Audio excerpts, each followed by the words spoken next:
Qué bendición estar una vez más aquí en este programa de Biblia Fácil y tenerte a ti del otro lado viendo este programa. Bienvenido, ya comenzó el programa de estudio bíblico semanal.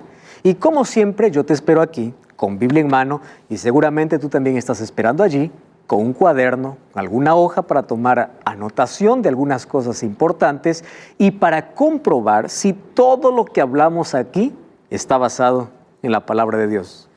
Y qué bueno es que cada semana, en cada programa, en cada capítulo, estemos paso a paso encontrando maravillosa revelación de la gracia, del amor y la misericordia divina. Un grande abrazo para ti que estás viendo el programa, ya sea en casa, en cualquier otro lugar, con la familia o solo, en un hospital probablemente.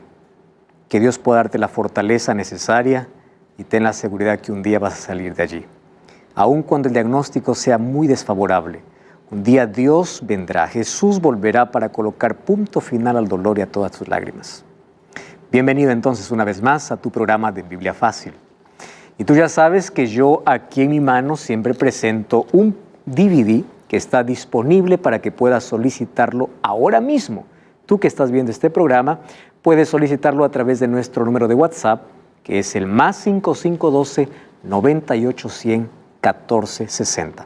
Un DVD que grabamos en Israel, donde está toda la temática que estamos aquí desarrollando en esta temporada, junto a 6 amigos que nos visitan de diferentes países.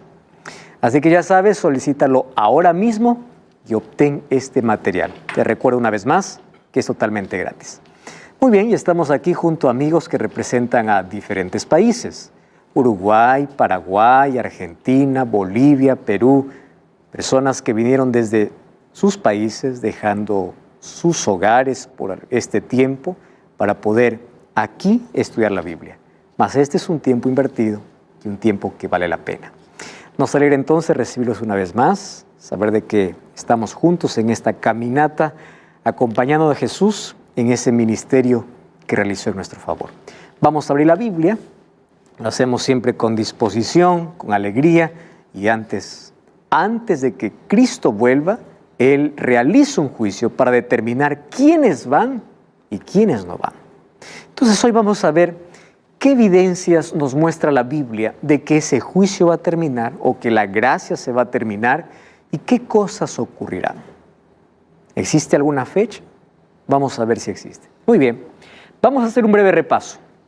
Ya mencionamos que Salmos es una colección de himnos que eran entonados en el santuario y un salmo que nos ayudó mucho para comprender el ministerio de Cristo es el Salmo 77. Salmo 77:13 dice: tu camino, oh Dios, está en el santuario.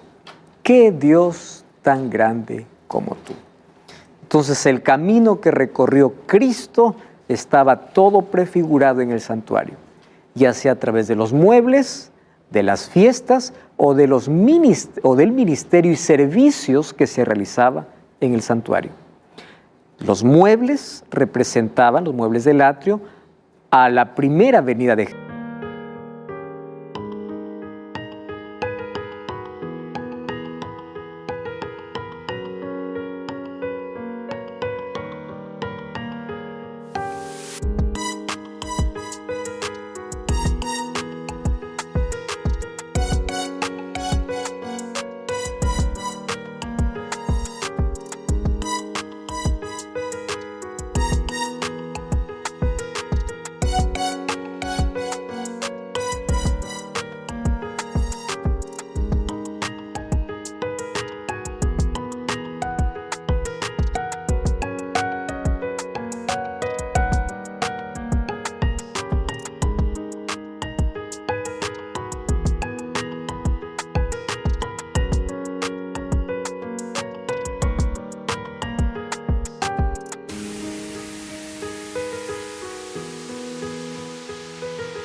Jesús o al sacrificio de Jesús. Jesús cuando entró al atrio fue nuestro sacrificio. Cuando entró al lugar santo fue nuestro sacerdote. Entonces, si el camino de Dios está en el santuario, ya acompañamos un poco de ese ministerio. Juan 1:14 dice que el Verbo se hizo carne y habitó entre nosotros. Vimos allí de cerca que esa palabra habitó viene del griego eskenosen, que es una palabra nueva, es un neologismo, una palabra nueva, que Juan coloca allí para decir que Jesús tabernaculó con nosotros. Jesús colocó su tienda con nosotros. Jesús acampó con la humanidad. Estuvo 30 años en el campamento y a la edad donde los sacerdotes iniciaban su ministerio, a esa edad entra al atrio y pasa por la fuente de agua que es representada ¿por qué? Por el bautismo.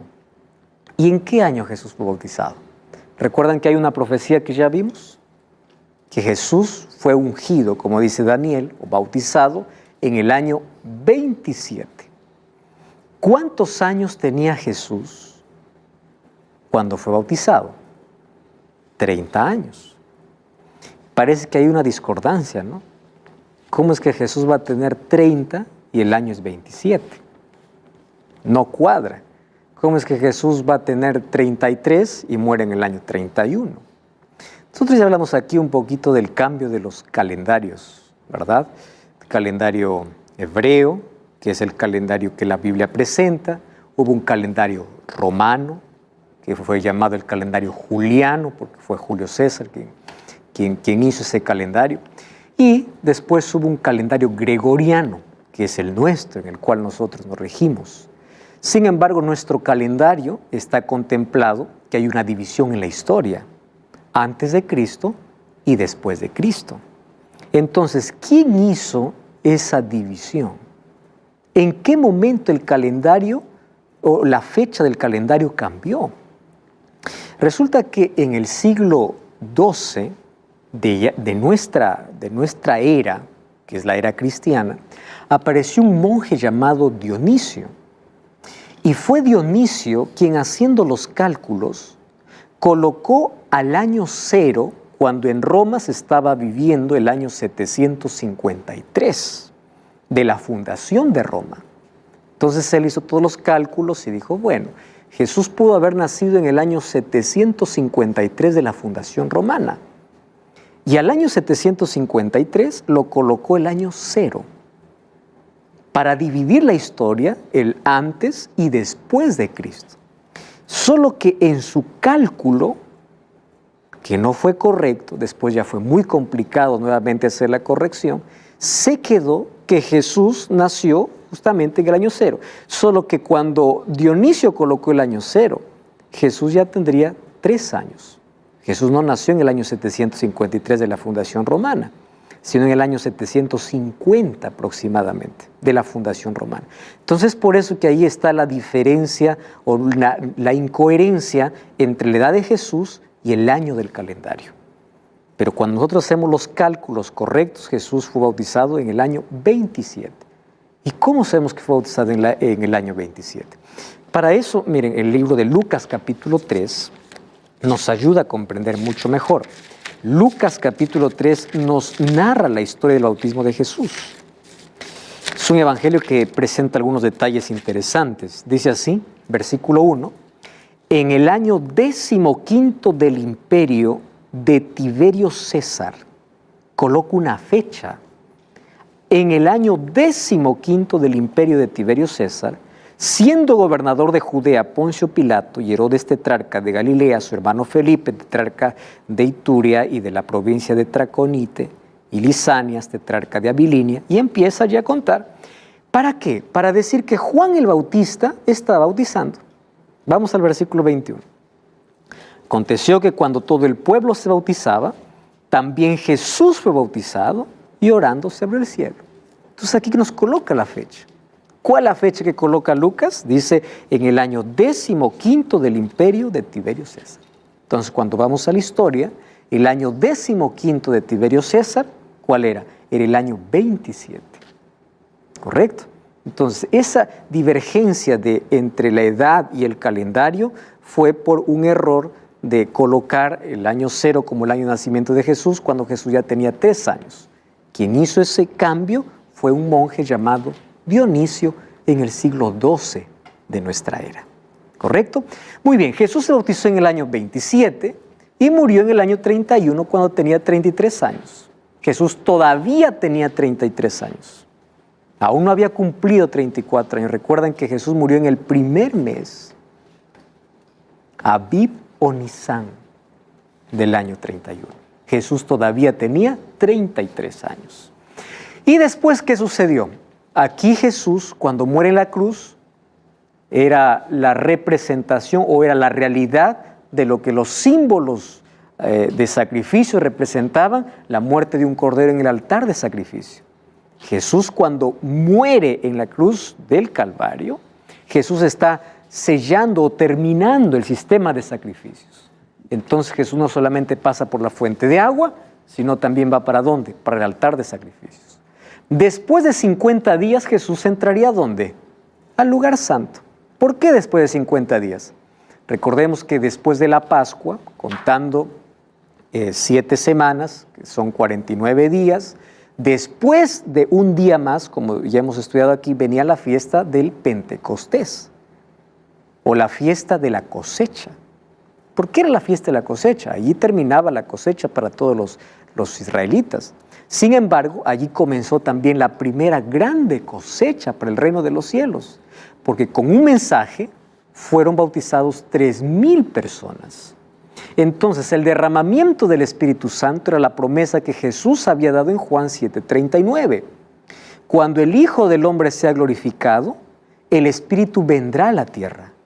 Entonces, cuando el Espíritu Santo descendió en la fiesta del Pentecostés, un día domingo a las 9 de la mañana, significaba que Cristo había entrado al santuario, al lugar santo, allá en el cielo.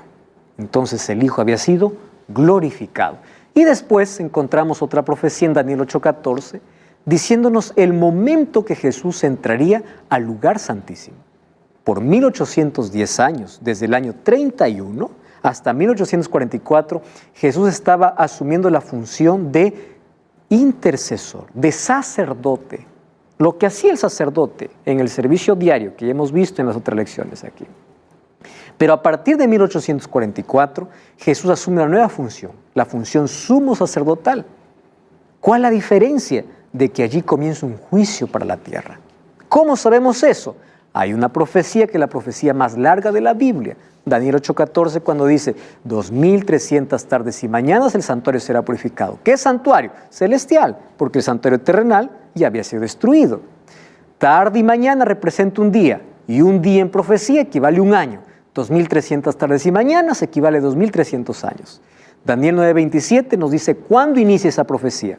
Esa profecía está dividida en 2 periodos, 70 semanas para el pueblo judío y después de esas 70 semanas, sumando la fecha, llegaría hasta el día de la purificación del santuario. ¿Cuándo comenzaría todo eso? En el año 457, cuando Artajerjes daría la orden para reconstruir los muros de Jerusalén. Las 70 semanas, ¿cuándo terminan? En el año 34, con la muerte de Esteban. Entonces, 2300 menos 490 años, que equivalen 70 semanas, 70 por 7 son 490, día por año son 490 años, llegamos al año 34, solamente restamos 2300 tardes y mañanas, menos 490, ¿cuánto falta? 1810. ¿Cuándo terminó los 490 años? En el año 34, más 1810 años que falta, ¿llegamos a qué año? A 1844. Aquí estoy lanzando solamente las fechas que ya vimos en los programas anteriores con detalles, ¿verdad? De cómo todo este cálculo suma perfectamente. Entonces, a partir del año 1844, Jesús llega a ser nuestro sumo sacerdote y comienza una obra de juicio. ¿Dónde? En el cielo. A partir del 22 de octubre. ¿Por qué 22 de octubre? Porque haciendo un traspaso del calendario hebreo al calendario gregoriano, que es el nuestro, el 10º día del 7º mes, que es para los judíos, para nosotros sería un 22 de octubre. En el mismo día que se celebraba la fiesta de la expiación aquí en el santuario terrenal, Jesús entró al santuario celestial, pero específicamente al segundo compartimento, al lugar santísimo. 22 de octubre de 1844. Solo que este juicio tiene 3 fases. Esto todavía no hemos visto aquí. Hemos hablado del juicio, Pero este juicio tiene 3 momentos diferentes. Y a estas 3 fases nosotros llamamos como un juicio preadvenimiento, juicio comprobatorio y juicio ejecutivo. En la primera fase de juicio es donde se determina quién se salva y quién se pierde. En la segunda y la tercera fase de juicio solamente es la aplicación de la sentencia. No hemos estudiado hasta hoy todavía las fases. Hoy vamos a ver por lo menos esa primera fase. Vamos al libro de Daniel capítulo 7 y ahí vamos a ver cómo Jesús entra en esa primera fase de juicio. Mire, Daniel capítulo 7, versículo 9 y versículo 10. Dice así: estuve mirando hasta que fueron puestos tronos y se sentó un anciano de días, cuyo vestido era blanco como la nieve, el pelo de su cabeza como lana limpia, su trono llama de fuego, las ruedas del mismo fuego ardiente. Ustedes saben que estas mismas características describe Juan en el capítulo 1 de Apocalipsis para Jesús. Y dice así: un río de fuego procedía y salía de delante de él. Millares de millares le servían. Millones de millones asistían delante de él. El juez se sentó. Estudiamos en el capítulo anterior. ¿Quién es el juez? Cristo. ¿Y qué sucedió? Y los libros fueron abiertos. ¿Qué libros? Registros de nuestra vida. Entonces, el juez cuando se sienta, aquí comienza un juicio. Este juicio va a determinar quiénes van al cielo y quiénes no. Porque nadie irá al cielo y dirá: ¿qué hago aquí? No sabía que existe. El cielo es una elección. Y para tener acceso a la eternidad con Jesús tenemos que aceptar a Cristo. Él es nuestra salvación, Él es nuestra eternidad. Ahora, este juicio preadvenimiento es interesante comprenderlo a la luz de Apocalipsis 14, cuando dice: la hora de su juicio ha llegado. ¿Recuerdan ustedes en el programa anterior que hablamos solamente sobre ese término? La hora de su juicio llegó. Quiere decir, el juez se sentó. El juez se sentó. ¿Y en qué momento se sentó ese juez? 1844. ¿De qué está juzgando o qué cosas están siendo juzgadas en esta primera fase de juicio? Miren lo que Jesús mencionó. Mateo 12, 36 y 37. Demetrio, ¿tienes allí micrófono? ¿Puedes leer, por favor? Mas yo os digo que toda palabra ociosa que hablen los hombres, de ella darán cuenta en día del juicio, porque tus palabras serán justificados y tus palabras serán condenados. Muy bien, por tus palabras serás justificado y por tus palabras serás condenado. ¿Ustedes recuerdan que leímos lo que decía Malaquías capítulo 3? ¿Recuerdan o no? Versículo 16 en adelante. Dice: cuando ustedes se quejaban, ¿por qué el impío progresa? ¿De qué sirve servir a Dios? ¿De qué sirve guardar su ley? Yo los escuché.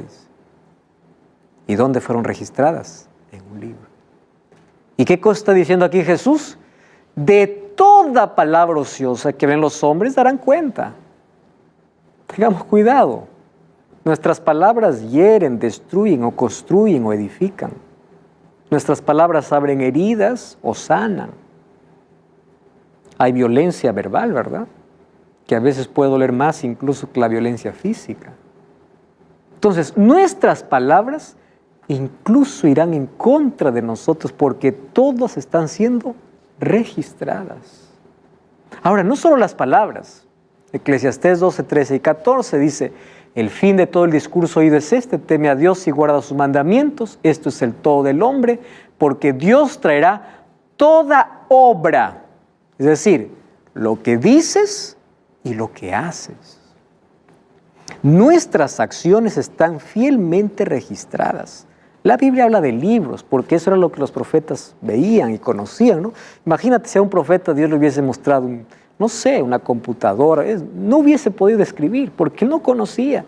Entonces, Dios ilustró que eran libros, mas no sabemos en qué sistema, en qué material están siendo registrados todas nuestras acciones.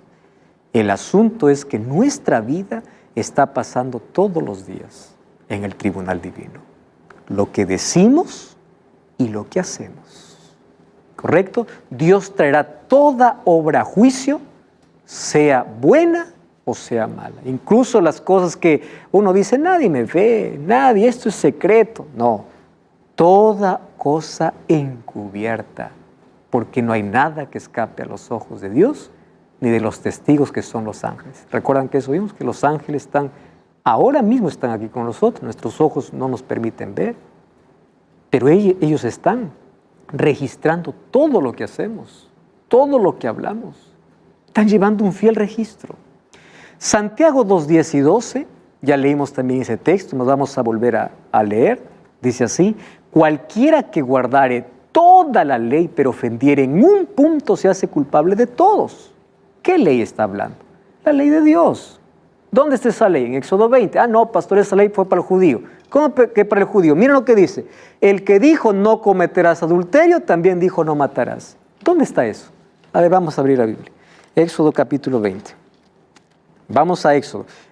Aquí Santiago no está hablando de otra ley, está hablando de la ley de Dios. Éxodo capítulo 20. Vamos al versículo 14.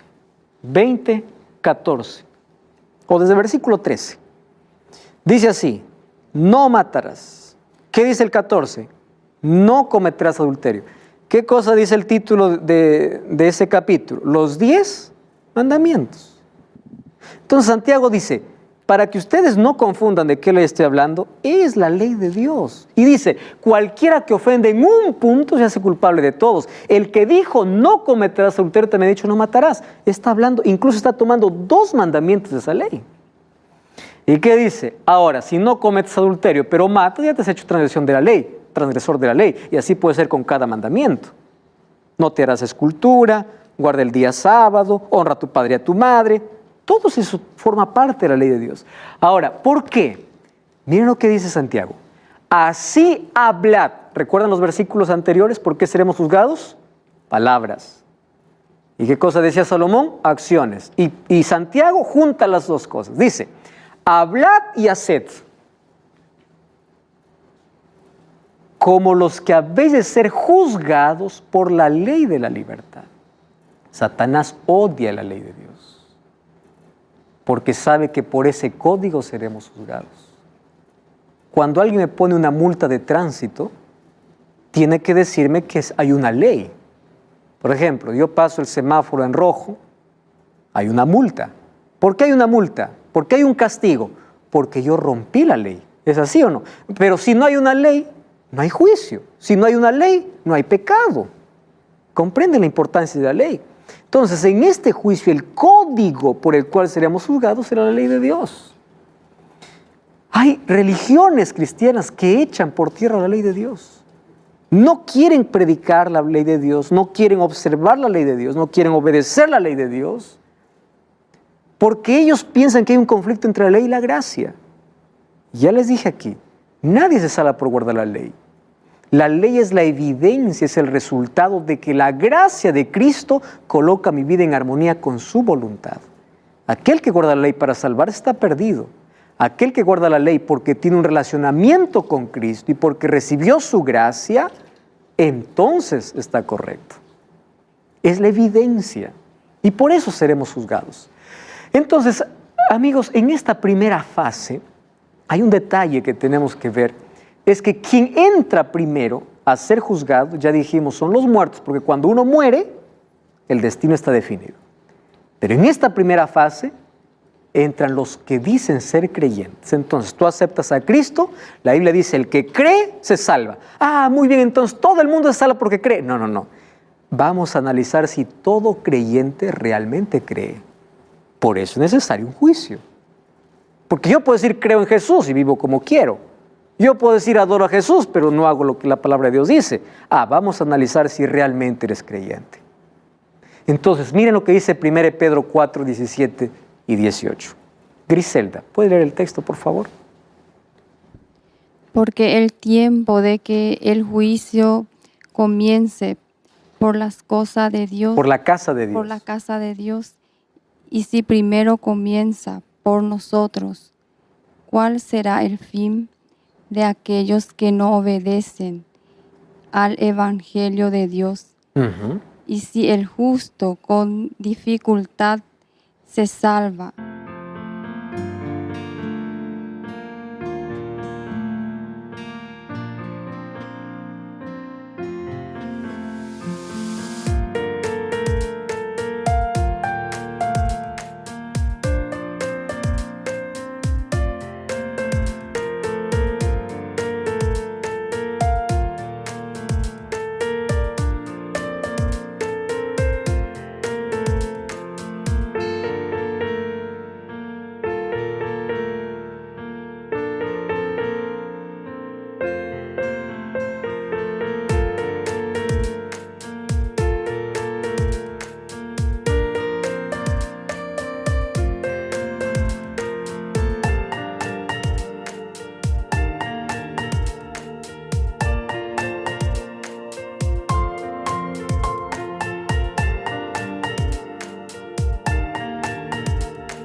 ¿en dónde aparecerá el impío y el pecador?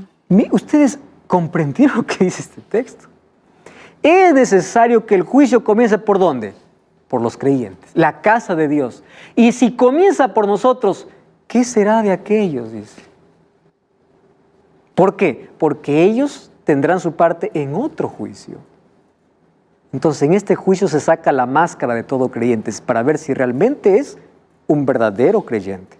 Ahora, si el justo con dificultad se salva, ¿dónde aparecerá el impío? ¿Por qué con dificultad? Porque llega solo por la gracia. Zulma, ¿puedes leer el otro texto, Juan 3:18? El que en él cree no es condenado, pero el que no cree ya ha sido condenado, porque no ha creído en el nombre del unigénito Hijo de Dios. Escúchame una cosa. Tú puedes ser una buena persona, tener buenas intenciones, puedes hacer obras de bien, ser dueño de una ONG, dar comida a los pobres, puedes hacer todo. Pero si no tienes a Cristo, estás perdido. Porque no se trata de acciones. Las acciones tienen que ser la evidencia natural de que aceptamos a Cristo. Aquel que no cree, no importa lo que haga, ya está condenado. Entonces tú me estás entendiendo. No se trata de ser moralista, no. Con esto no estoy diciendo que los pésimos y los malos van al cielo. No, aquellos que fueron transformados por la gracia de Jesús. Y estamos de regreso. Esto es Biblia Fácil. Qué alegría que puedas estar junto a nosotros estudiando la Biblia. Una vez más, nuestra gratitud a Dios por permitirnos, como a través de la tecnología, los medios de comunicación, podamos llegar con este mensaje a toda persona. Allí en el hotel donde estás viendo este programa, en la casa, en el hospital, en cualquier lugar. Qué bueno es que dediques este tiempo para poder abrir la palabra de Dios y conocer el plan de salvación. Estamos hablando acerca de el juicio y cuándo va a terminar ese juicio. Antes estamos viendo detalles importantes sobre cómo se está realizando este juicio en el cielo. Entonces ya vimos que el juicio tiene 3 fases. La primera fase es antes de la venida de Jesús. ¿Quién realiza este juicio? Cristo. Y los otros 2 juicios, vamos a ver en los próximos programas. ¿Está bien? En esta primera fase somos juzgados por nuestras palabras y por nuestras obras. ¿Bajo qué código? Bajo el código de la ley de Dios, la ley moral. El Nuevo Testamento, el libro de Santiago dice que nosotros tenemos que hacer, decir y hacer como dice la ley. ¿Por qué? Porque por ella seremos juzgados. No, es que la ley es una carga. No es una carga. ¿Qué cosa dice? Él lo llama la ley de la libertad, que nos hace caminar libres con Cristo. Ahora, ese juicio comienza por la casa de Dios, es decir, por todo aquel que dice ser creyente. Por allí comienza. Y Juan 3:18 dice que el que no cree ya ha sido condenado, porque no cree. Los falsos creyentes serán eliminados. La fe de los genuinos creyentes y su unión con Cristo será reafirmado ante el universo y los registros de sus pecados serán borrados. Entonces, en esta primera fase de juicio, que dice ser creyente, ahí está siendo analizado su vida. Y el que no es creyente, el que dice no creer en Dios, él ya eligió su destino. Correcto. Pero aún así hay registros de todos en el cielo. Vamos a ver en qué momento se van a ver los registros de aquellos que no fueron creyentes.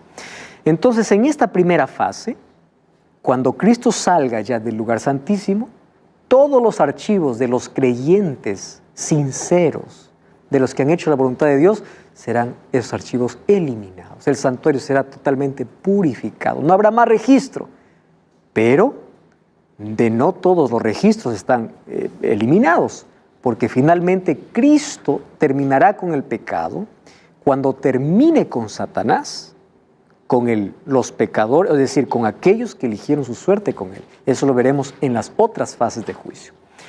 Muy bien, ¿cuándo Jesús sale del santuario? Vamos al libro de Apocalipsis capítulo 3. Miren lo que dice Apocalipsis, último libro de la Biblia. Apocalipsis capítulo 3, vamos a leer versículo 7. Dice el ángel, escribe el ángel de la iglesia en Filadelfia, esto dice el santo, el verdadero, el que tiene la llave de David. Miren lo que dice, el que abre y ninguno cierra, y el que cierra y ninguno abre. Presten atención, llave significa autoridad. ¿Quién es el santo, el que tiene la llave? Cristo.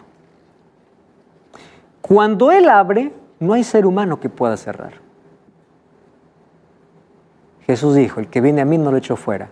Por más que alguien te impida, por más que alguien te agarre, por más que haya circunstancias, vienes a mí, no te echo fuera.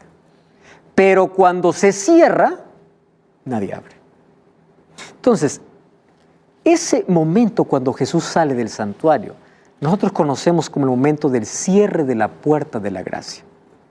No existe en la Biblia en ningún momento un término que diga la puerta de la gracia se cerró. Pero sí existe el concepto del cierre de la gracia.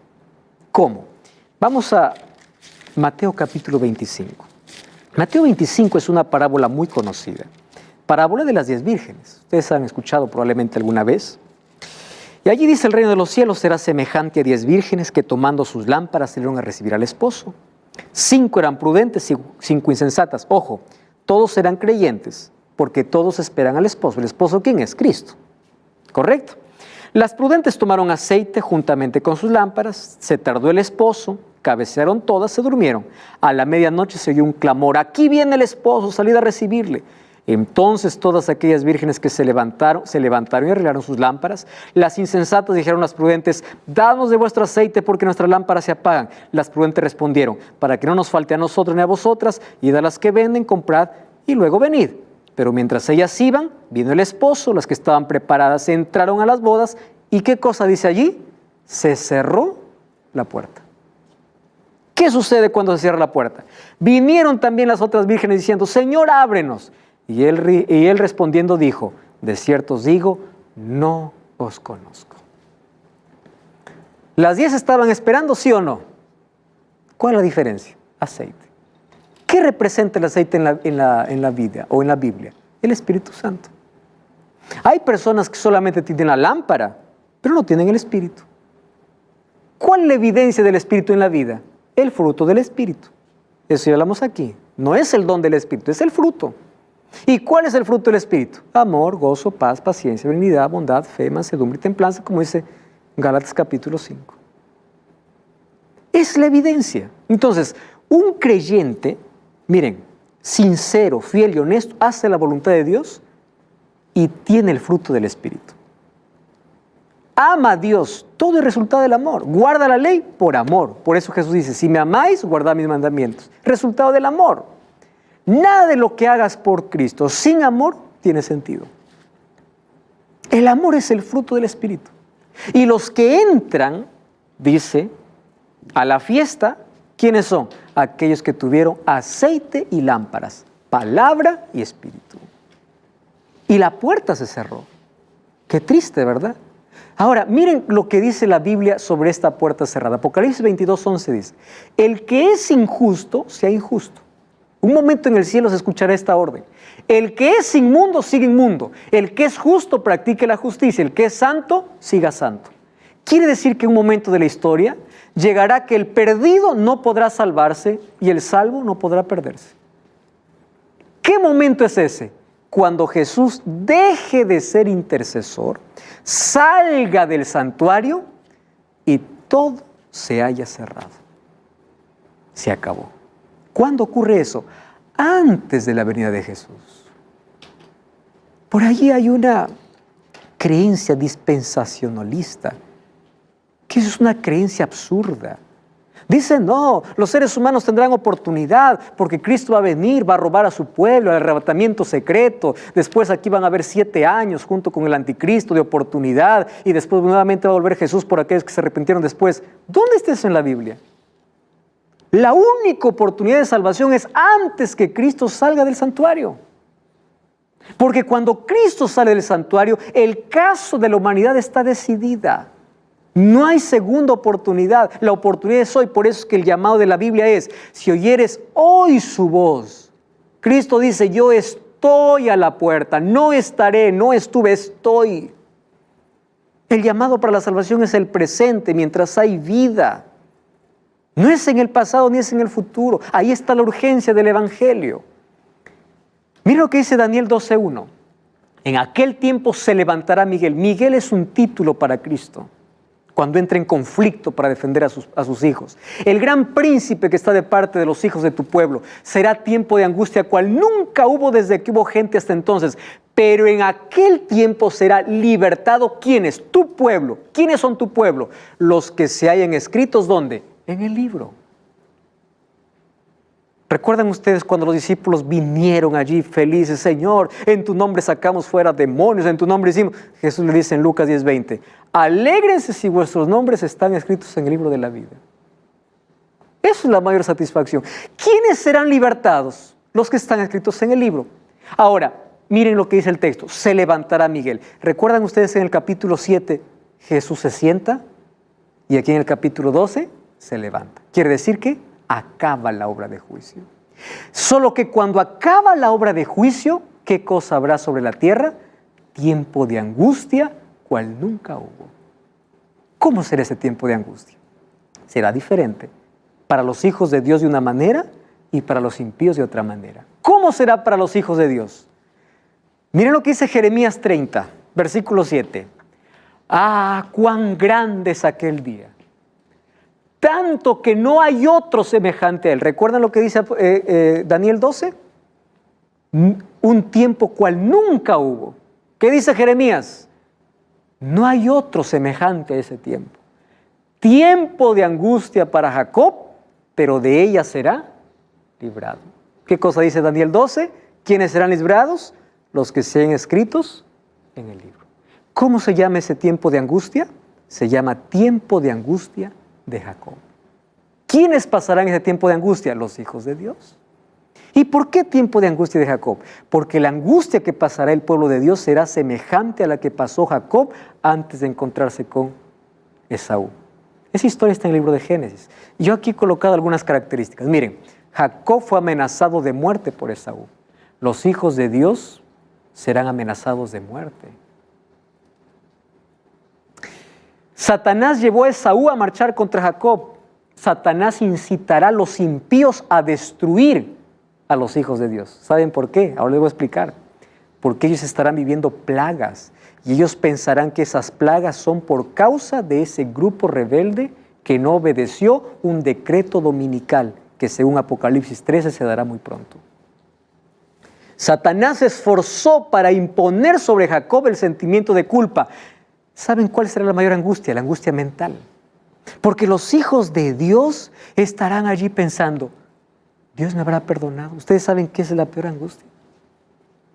¿Habré recibido el perdón de Dios? Pero no saben que cuando Cristo salió del santuario, ¿qué cosa hizo con esos archivos? Fueron eliminados para siempre. Pero eso será una angustia para ellos, la angustia mental. Ahora miren, Jacob se había arrepentido previamente. Claro, los hijos de Dios se habían arrepentido mientras Cristo esté, ¿dónde? En el santuario. Jacob venció no por la fuerza física, sino por la entrega.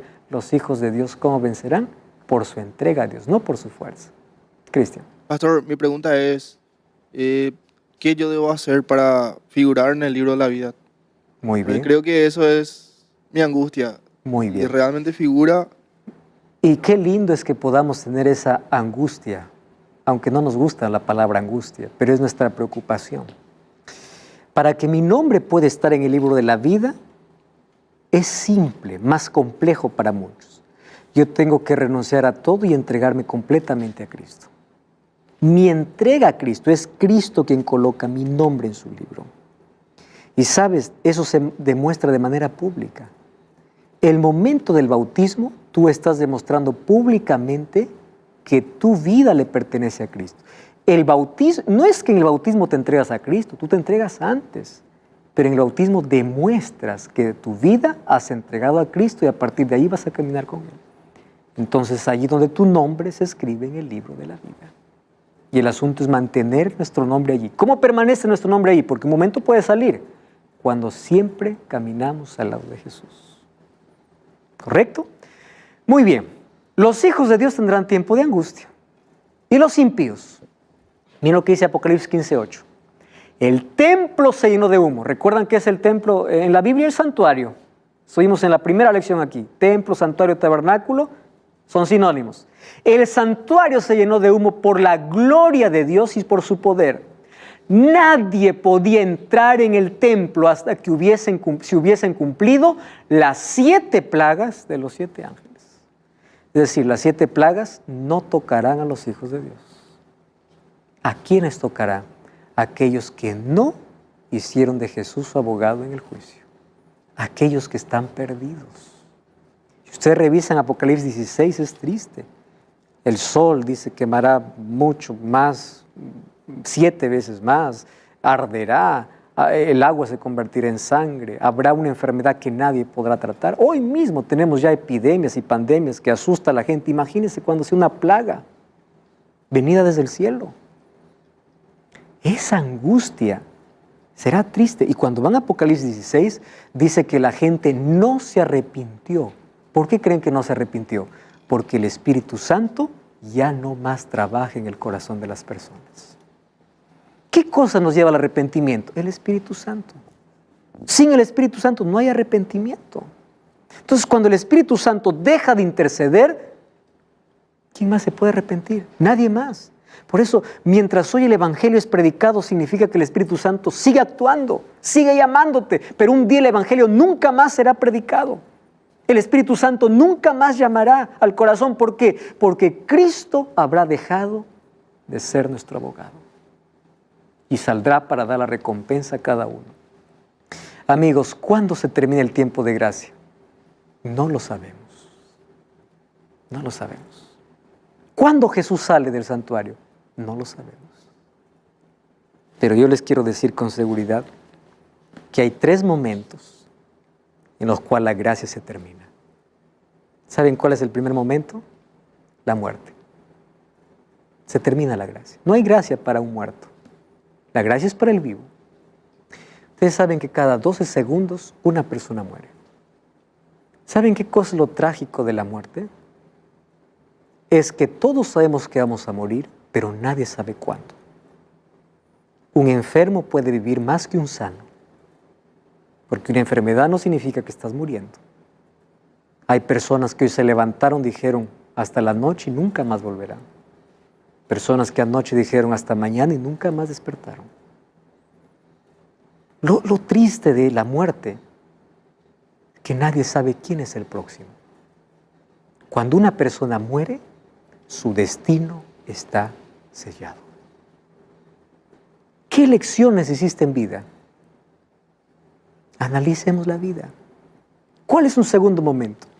Cuando vamos al libro de Mateo capítulo 12, miren lo que dice el versículo 31 y versículo 32. 12:31. Allí dice: por tanto os digo, todo pecado y blasfemia será perdonado a los hombres, mas la blasfemia contra el Espíritu Santo no le será perdonada. Cualquiera que dijera alguna palabra contra el Hijo del Hombre le será perdonado, pero el que hable contra el Espíritu Santo no le será perdonado ni en este siglo ni en el venidero. ¿Qué significa pecar contra el Espíritu Santo? Cuando uno rechaza constantemente la voz del Espíritu, ustedes lo van a experimentar en la vida. Cada vez que ustedes rechazan la voz del